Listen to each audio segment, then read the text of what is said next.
Hey, what's going on, fellow movie fans? You already know who it is. It's your favorite internet sweaty, and today we're going to be doing another movie review. And today I'm going to be reviewing the 2017 war drama film called War for the Planet of the Apes, which is directed by Matt Reeves, and it stars Andy Serkis, Woody Harrelson, Steven Zahn, Amaya Miller, Karen Konoval, and Terry Notary, with a few notable mentions to Ty Olsson, Sarah Canning, Devin Dalton, and Gabriel Chavarria. And basically this is a film that takes place right after the events of Dawn of the Planet of the Apes, and basically because of the actions of Koba and what he did in the last film, Caesar and his apes are basically forced into a deadly conflict with a army of humans, and they're led by the ruthless Colonel played by Harrelson. And after the apes suffer an unimaginable losses here and there, Caesar has to wrestle with his dark instincts and begins to go on his own little mystic journey. And as his journey finally gets close, Caesar and the Colonel are basically pit against each other in this epic battle of will and of mind, which will determine the fate of both of their species and the future of the planet. Alright, so guys, getting to my general thoughts of the movie, I freaking loved it. I thought the movie was fantastic. I mean, again, when I went home last night after I got through seeing it, I actually did have to sit there and process, because this movie made me tired. Not because I was sleepy, but because there was so much to process and so much to take in. And as always, this is non-spoiler, so I'm not going to get into any spoilers. Again, I always say if you want me to do spoiler reviews, just message me on social media at officialms21, or just let me know down in the comment section below if you want me to do a separate video talking about spoilers. But I think Matt Reeves has another hit on his hand, man. After Dawn of the Planet of the Apes, which was such a great follow-up to Rise of the Planet of the Apes, to come out with this one for War for the Planet of the Apes, now we can talk about this being the possible best trilogy. And the funny thing is, Matt Reeves did 2 out of the 3 films of it. And so War for the Planet of the Apes, at the end of the day, I guess I need to say this, and this is not necessarily a spoiler, but this is not a war film. If anything, this is more of a drama film with war kind of set in the background of it, because Caesar, again, is our main character, and we're going on this journey with him, because again, Caesar's trying to wrestle with his darker instincts and doesn't necessarily know how it's ultimately gonna shake out at the end of the day. And so again, one of the things that Serkis is always able to do is how he's able to get this performance out of Caesar, basically how he's always able to, again, ultimately bring this character to life even more than he already is.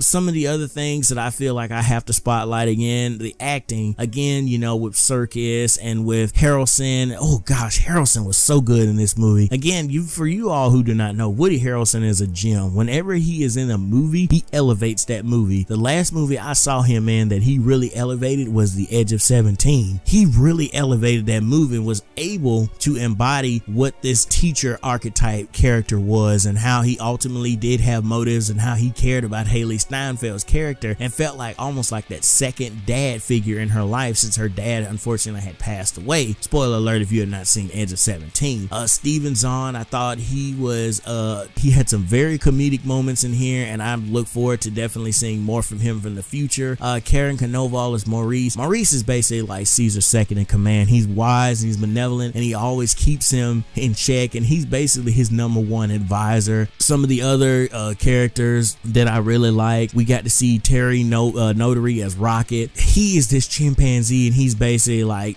Caesar's bodyguard. I mean, this guy is like a big hulking guy, and he always has his back. In the clutch, he always has his back. And so that's one of the things that I really like about Rocket, is that he ultimately always has his back. And I feel that I have to really talk about Amaya Miller's character as well in this film. I feel like I would be very remiss if I didn't talk about her. This little girl, while her performance was very limited, with not being able to speak basically because of something that's going on with her throughout the film, which I won't spoil, I thought that she was doing a fantastic job with being able to portray body language and learning how to speak to the apes with sign language and everything. I thought that was really awesome how she ultimately was able to do that within the context of the film without having to ever say a single word basically throughout the film.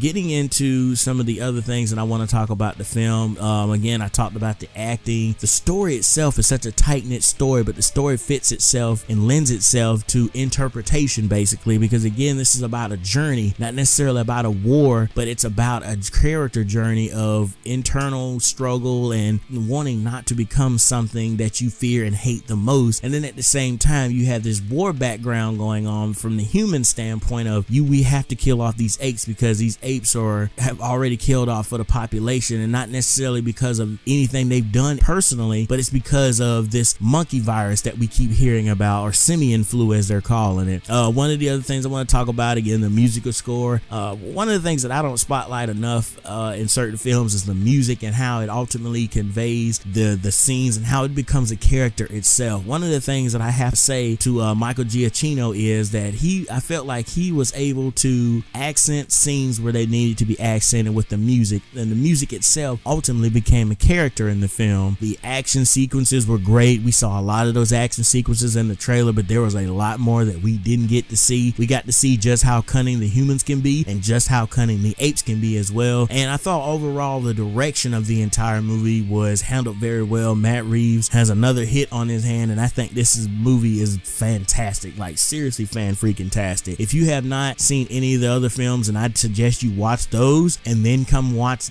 this film, because again, you'll be able to better understand Caesar and the character and the journey that he has gone on that leads him into this War for the Planet of the Apes movie. You'll be able to better understand his character. And so again, any negatives, I really do not have too many negatives about the film. I honestly do not. As I was watching the film in its entirety, I was like, I cannot find any negatives with this movie, and that's great when I go into a movie and I don't really have any negatives. To me, this was a film that I thought was really great, but to me personally, I think this is a fantastic film, and I actually have not had a chance to go back and review any of the other two films, but I actually have bought them on Blu-ray DVD and plan to actually go back and watch those at some point. But if I had to give this movie a score, then I'm honestly going to give this movie a 8.5 out of a 10. Again, some people might say false advertisement because it's not a war film. That's fine. I knew it wasn't necessarily going to be a war film going into it, but that didn't necessarily bother me that much. But again, if you have seen all these other films, you understand the real War for the Planet of the Apes is not necessarily the humans versus the apes. It's about what can war do to a person ultimately, because there are some events that happen in here that could shake a person's mindset, and you could think if just a few things had turned out differently, what this person would have been like. And so what I like about this movie at its core is it's one of those movies that's intelligent, it's smart, and it makes you think. As far as my how many cup score, I'm going to give this 5 cups. I'm going to give this 5 cups out of the 6 cups, hashtag how many cups. But thank you guys so much for checking out this review. It's going to be a little longer than usual, but that's because I really wanted to talk about the movie and just kind of break it down and give my general thoughts on this entire movie. And this is one of those movies where it calls for a longer movie review, because ultimately we're sitting here talking about one of the greatest trilogies that can be argued now of all time, because all 3 films were all airtight in terms of direction, action, music scores, character development, and everything. These films just stand out above some of the other films and trilogies that we have gotten in recent years. Thank you guys again so much for watching. Make sure you post your comments down below of what did you think of the film. Thank you, and I hope you all have a blessed day, and remember to become a savage, stay a savage, and peace out, y'all.